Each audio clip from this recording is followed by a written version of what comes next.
Hi and welcome back to Hardware Unboxed. I'm your host Matt, and today we'll be taking a look at Intel's new Core i3 6100 budget Skylake processor.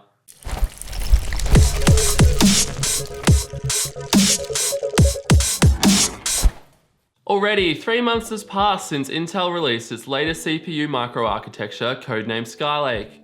Leading the charge was the Core i7 6700K costing $370 and the more affordable Core i5 6600K at $270. Since then, Intel has quietly released a few locked Core i7 and Core i5 Skylake processors, the cheapest of which is the Core i5 6400 at a cost of $190. For those of you keen to run Intel's most efficient architecture to date but can't afford to drop $200 on a CPU, the upcoming Core i3 and Pentium range is likely of greater interest. In stark contrast to the previous Skylake launch, Intel isn't going to make a big deal out of these more affordable parts. Rather, they'll just slowly appear on the market. So far, Intel's announced 3 standard power desktop Core i3 parts, which include the 6100, 6300 and 6320. The Core i3 6100 is, as expected, the cheapest of the three, with an MSRP of $117.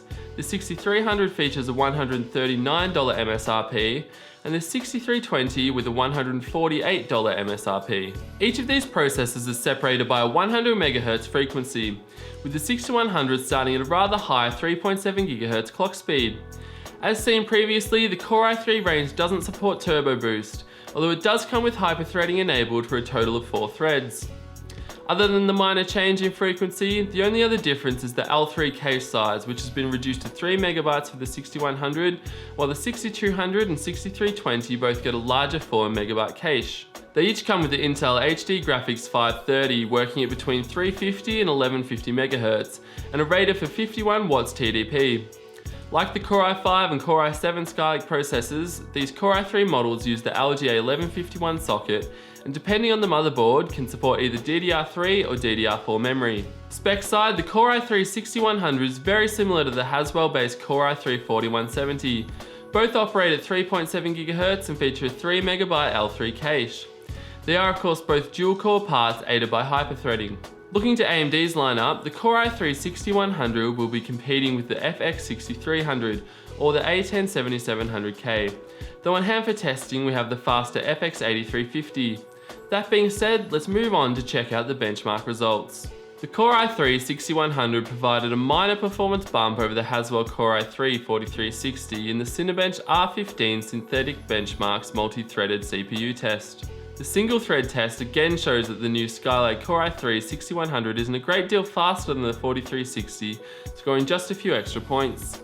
Again, we find only a minor improvement for the 6100 when compared to the 4360, this time when benchmarking with WebXPRT 2015. Almost no improvement was seen in Excel 2013, as the 6100 manages to shave just 0.1 seconds off the completion time. Around 100 points was gained in the 7-zip benchmark, though that equated to just a mere 1% improvement. An 11% improvement is seen in Photoshop CC, making the 6100 a good bit faster than the 4360, and this is the first time we've seen a noteworthy improvement. Rounding out the application testing, the Core i3 6100 delivered a 7% performance improvement over the 4360 when encoding with HandBrake. The 6100 features the same HD Graphics 530 engine as the desktop Skylake Core i5 and Core i7 processors. That being the case, it isn't surprising that we find the 6100 delivering similar performance to that of the 6600K and 6700K, making it quite a bit faster than the 4360 but ultimately much slower than the A10 7870K. Hitman Absolution is a game that demands strong CPU performance, and this is likely why we're seeing the Core i3 6100 falling 3 frames per second behind the faster Core i5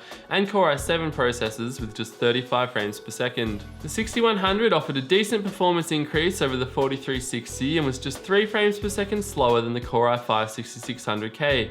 Moreover, it was just 5 frames slower than the AMD A10 7870K. Installing a mid-range discrete graphics card such as the GeForce GTX 960 showed that the Core i3 6100 can hang with its bigger brothers in BioShock Infinite and push the 960 to an impressive 111 frames per second at 1080p. In Hitman Absolution, the i3 6100 was just a single frame faster than the i3 4360 and just a single frame slower than the i5 6600K. Finally, we have Metro also Redux, which makes good use of the CPU as well as the GPU, and here we're seeing a rather large performance advantage in favour of the Core i3 6100 over the AMD FX 8350. Still, when compared to the i3 4360, the i3 6100 was just a single frame faster. Interestingly, the Core i3 6100 consumed just 3 watts less than the i3 4360. Though with such a slim margin, it's quite possible the difference in motherboards used for testing could sway the results one way or the other. The i7 6700K didn't consume a great deal less power than the i7 4790K, but the margin was more impressive than what we're seeing here between the Skylake and Haswell Core i3 processors. Before wrapping up this review, I'd just like to point out that the Core i3 6100 was tested with DDR4 2666 memory using a Z170 motherboard.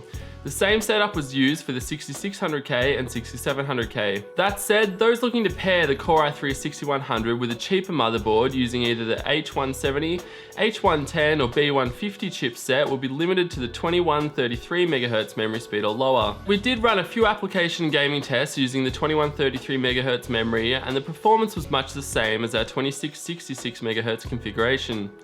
Likewise, DDR4 3200 memory was also tested, and again we didn't see much of an advantage to using this high-speed memory. The i3 4360 was tested using DDR3 2133 memory, as were the AMD processors. Performance-wise, the Skylake Core-i3 processors are nothing to write home about. For the most part, we only saw very minor performance gains within the realm of a few percent. Price-wise, consumers will pay a very small premium as a similar Core i3 Haswell build should cost only around 10% less. Still, that only works out to be something like a $20 saving.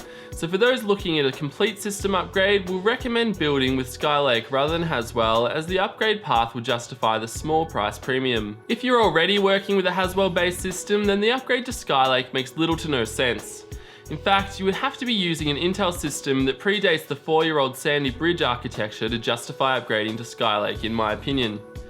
Those using older AMD hardware on the AM3 platform, for example, certainly have the most to gain by upgrading to a Skylake system. When compared to AMD's flagship FX 8350 and FX 9590, we're finding the Core i3 6100 provides a decent upgrade, particularly in the latest games such as Fallout 4 and Call of Duty Black Ops 3. In fact, even in the new DirectX 12 title, Ashes of the Singularity, we found the Core i3 6100 to be a superior solution. Overall, the i3 6100 is certainly a very capable processor, and in most cases gamers will struggle to distinguish between it and the much more expensive Core i5 6600K. In fact, we don't recommend gamers bother investing in a Core i5 processor unless they plan to spend in excess of $300 on their graphics card. Thanks for watching another Hardware Unboxed review. If you've got any questions, then please let me know in the comments or on our forum at hardwareunboxed.com. For more videos like this, remember to hit like, hit subscribe, and I'll see you next time. Yeah.